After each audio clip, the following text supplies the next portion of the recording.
Y'all know I'm on team let the birth rate plummet to hell. And I like looking at what's going on in other countries around the globe. So, this is Greece. We are about to talk about what's going on in Greece because I can absolutely see this happening in other places.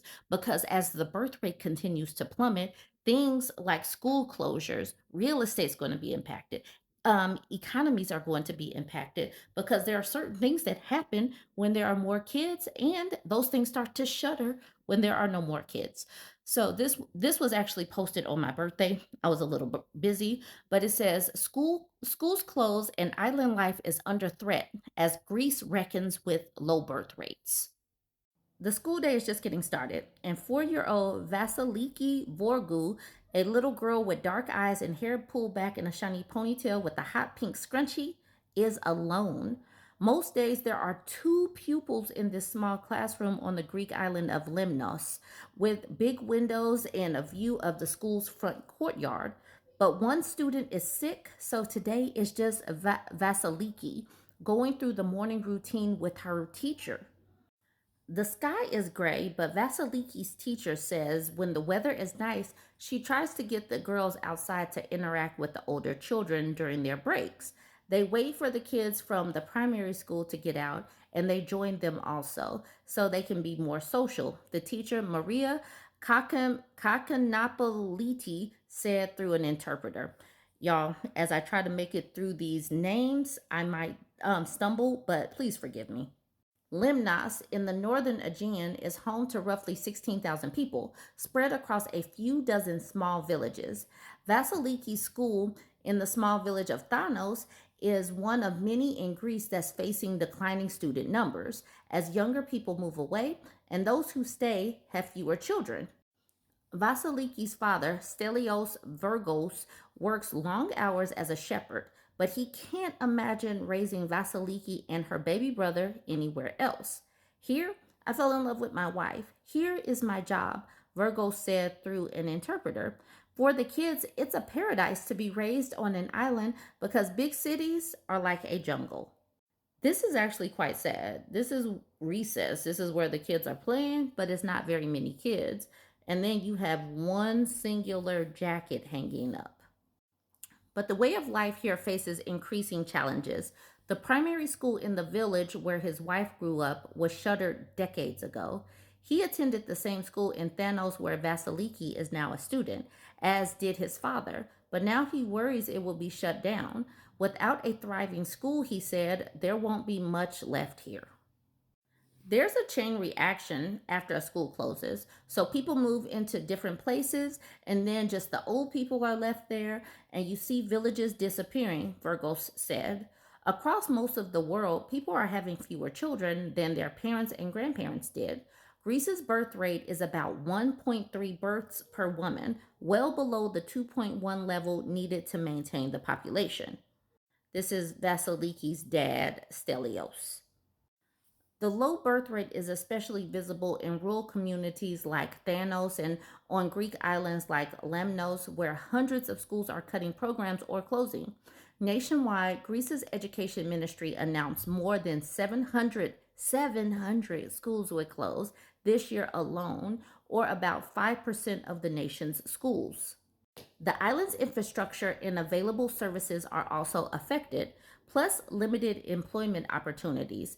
Konstantinos Matatinos, president of the Primary Education Teachers Association on Lemnos, said, this means young couples have little incentive to stay on the island and leave, even if they are originally from here. For those who stay, healthcare services can be limited. Virgo said he and his wife spent thousands of euros to travel for medical care for each of her two pregnancies. The island's small public hospital has no neonatal ICU services, so many pregnant women make that choice, said Dr. Olga Katira. She has been working as a pediatrician on Lemnos for more than a decade. Katira says she's noticed the birth rate shift in her own office. We used to have 6 or 7 newborns per month, and now we have 3, she said. That's a decline that we can see. While the problem is more pronounced in Greece's small towns and island communities, Katira worries about the future of the country as a whole. We are a small country. If it continues declining, it will be very, very difficult. As families have had fewer children or left the island, the population of Lemnos has plummeted by more than a third since the early 50s, from a peak of more than 27,000 people to about 16,000 in the most recent census. The mayor of Lemnos, Eleonora Georgia, said the shuttered schools around the island are one of the most obvious signs of the decline. Switching back and forth between English and Greek, Georgia said the overall population here is getting smaller and older. Here's Eleonora, Georgia. Not sure if I'm pronouncing her last name correctly. She says it's the contemporary lifestyle of the people nowadays. They're not choosing to create families anymore, she said through an interpreter. In September, the Greek government announced new tax incentives designed to address the birth rate decline. Georgia says she would also like the European Union to intervene. Asked if she thinks more immigration to Greek islands like Lemnos could also be a solution, she hesitated. It depends on who, she said. In recent years, Greece has seen a sharp increase in the number of migrants traveling from Eastern Europe, Africa, and the Middle East, as Europe has seen waves of anti-immigrant protests. Georgia says she'd rather see Greeks who've left the country move back. So that's her way of saying, we don't want them brown people. She literally just said that without saying it. Those worries are shared by Angelos Vlapas, the principal of another local primary school on Lemnos, who said he's concerned about what immigration means for Greek identity. We are not criticizing the people who came here to make a living, Vlapas said through an interpreter.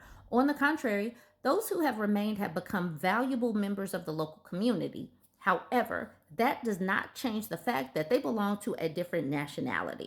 Alexander Trajaki, a professor of economic demography at Harokopio University of Athens, said modern women are having fewer children, in part because they've taken on responsibilities in the workplace without having traditional domestic responsibilities proportionately reduced.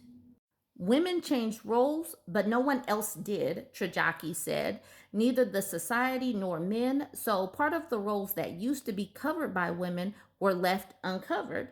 And when that happens, obviously, it's the size of the family that is affected.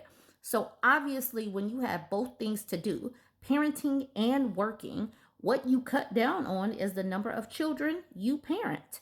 That makes sense to me. Trajaki said many young Greeks who grew up at a time when the country was struggling under a catastrophic economic downturn worry about their own future. They've been brought up in consecutive crises, Trajaki said. They were born in crises. They were brought up in financial crisis, in energy crisis, in pandemic crisis. So what they have learned is that they need to expect the unexpected. The idea that the culture around family life is shifting in a profound way also resonates with longtime residents of another smaller island, Forni. The island, nearly 200 miles southeast of Lemnos across the Aegean Sea, is home to roughly 8,000 people, depending on the time of year. On a sunny, clear morning, a group of elderly men sit outside a small local market under the flawless blue sky. I'm not even going to try with these three men's names, but these three older men are reminiscing about the past through an interpreter, say they worry about the country's future. In 10 years, Greece will be a country of old people. Amorgianos believes younger generations are choosing to have fewer children because their values have changed. Now, the young people, they only care about the bars, about going out, and they've abandoned the mountains. They've abandoned the countryside. Flight Zanis agrees. He believes women in particular have changed. Women back then, they had 5, 6, 7 children, he said, and they still took care of the goats and the gardens, the chickens, and Amorgianos added. Emergianos remembers his mother making her own bread, but now he believes younger people want everything to be convenient. So, yes, life has become easier and people have gotten lazier. Women today have more choices, but for those who choose to raise children on a remote island, that choice comes with its own difficulties. Katerina Vrena lives on an even smaller island neighboring Forni, Thymania, with her husband and their 3 children. Through an interpreter, Verena says that she and her husband were both born and raised on an island. He's a fisherman and she owns a restaurant. For her first two pregnancies, Verena says she paid thousands of euros to travel off the island to see doctors and deliver her babies. She wanted another child, she said, but she hesitated because of the cost. Then she found out about Hope Genesis, an Athens based nonprofit that pays for medical care and transportation for pregnant women from small islands and villages. It's funded largely with corporate and philanthropic support. Verena said the program allowed her to make her dream of a third child a reality. Hope Genesis started by working with women in Forney a decade ago and has since expanded services to some 500 small villages and island communities in an effort to help reverse the declining birth rate. When they felt secure, when they felt they had financial support, women started having babies again, project manager with Hope Genesis, Eva Papadaki said. But even with that financial help to help have children, raising them on small islands is challenging. The primary school on Thymania is down to just two grade school students. There's no school for Verena's older children who travel to Forney for secondary school by ferry. This year, Verena said her youngest son would have been the only child in Thymania's kindergarten, so she decided to send him by boat to Forney to the kindergarten that serves all of that island's children, so he won't be alone.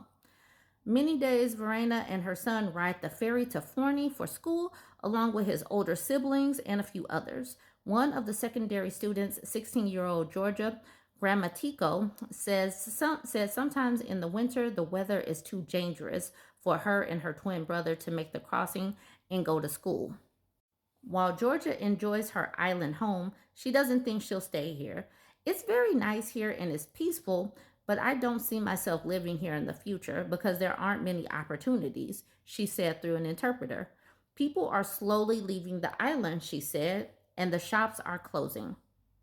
Back on Forney, Demetrius Markakis, a local business owner and city official, says family life has always been important in Greece, but it was once seen as essential. Many families were poor, he says, but they saw having children as a source of happiness, as the meaning of life. Markakis is in his mid 40s with two children. He left the island to study abroad before returning to start his family.